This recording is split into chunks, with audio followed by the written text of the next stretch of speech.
What's up, y'all? One of the cool things I like to do, my hobbies, mountain biking. Mountain biking. Shout out to Berto, who got me on and has made me spend a bunch of money getting things, but it's been exciting and having a lot of fun with it. A lot of fun. Here's a baby.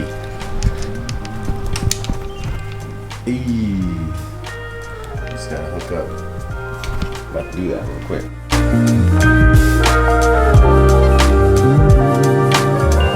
So, I think it's very important to stay active, especially the older you get. I'm in the Big 3-0 now, the Big 3-0 club with Sean. We're same 3-0, so we just want to stay as active as we can. I was big into, really didn't get into weightlifting much in high school at all. Probably college a little bit, seminary when I was in my graduate school at Andrews. Did some more, but always playing a lot of sports, right? And so even coming from there, we got a little gym set up. I might show someday in our garage, but I just like functional stuff more. So we try to do a lot of, like, you know, running, playing sports. We do that a lot at the church, which is a blessing. Basketball, soccer.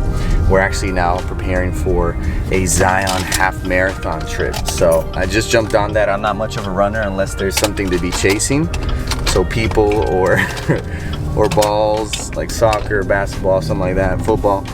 But we're doing it. We're gonna go in with a group, and so we're excited. We'll definitely have a vlog for that weekend. It's gonna be a lot of fun. First weekend of March, so we're planning. We're training for that. But one thing I picked up this year was mountain biking, and huge shout out to the guys at church, especially Berto, who we go often. I'm actually going right now to bike with him, and it's been a great thing to do and to have something to get my mind off and get out. And I encourage everyone, whoever's watching, find something you're passionate about that's active, whether that be walking, going out for hikes, whatever is next to you, right? Do something that gets you out and about. I especially like mountain biking because it's a great workout. It's a lot of fun. You meet new people, and most importantly, I think you're outside. I love being outside, outdoors. It's just so refreshing. It's just peaceful. So I love that. So I appreciate that. And we've had some trips to North Carolina. Whenever I go to Tennessee to visit my family, I take my bike. So it's been a lot of fun. So with that, I know this is a little bit of a tangent. I'm reading a book called Rest. I'll put the link to the book in the description below.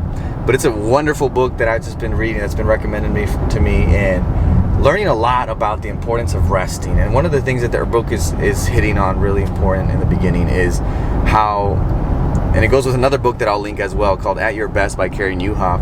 But it's the idea that we only have 3 to 5 good hours in a day to do very creative, intense mental work. And the rest of the time, really, we're not operating in that green optimal zone. We have a yellow zone, we have a red zone where you're completely tired and zombie-like. And so it's figuring out what time of the day is those optimal moments. And in Rest, it's talking about the early morning, right? And so 4 hours. So it's amazing. The author goes through many scientists, authors, famous, innovative people in legal fields and education fields that had a strict routine to best be able to perform. And they didn't do more things with the time they had. What they did was they were intentional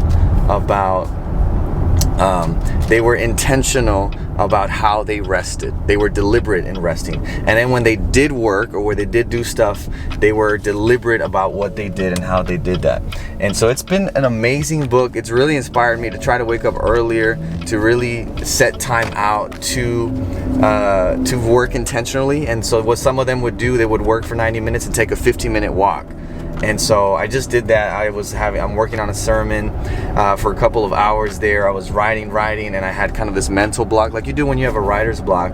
And I decided, let me go walk. So I walked the dogs again. I usually walk them in the morning. I walked them at midday, and came back. And while I was walking, as the book talks about, I try to clear my mind. I not really think about anything, just focus on the outside. And your subconscious keeps working though. When there's a problem and you can't, instead of just forcing it, take a break.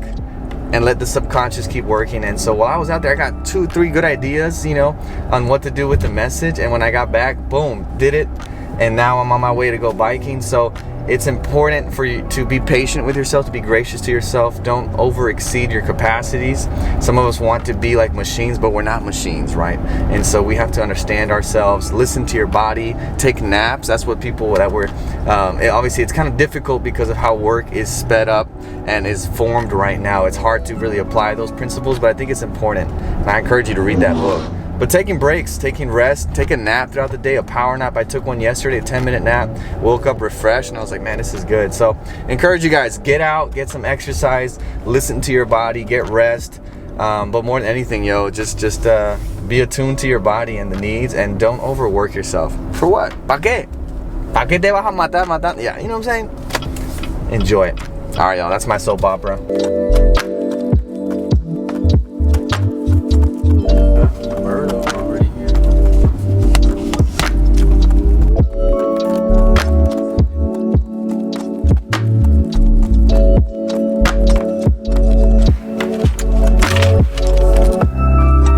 So just finished. Great ride. It's a beautiful day. It's like in the 70s, you know. It's Florida, so it's a little humid, but get a great sweat in.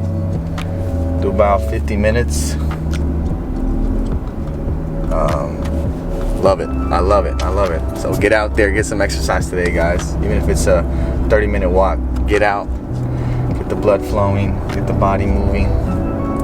It's the best thing.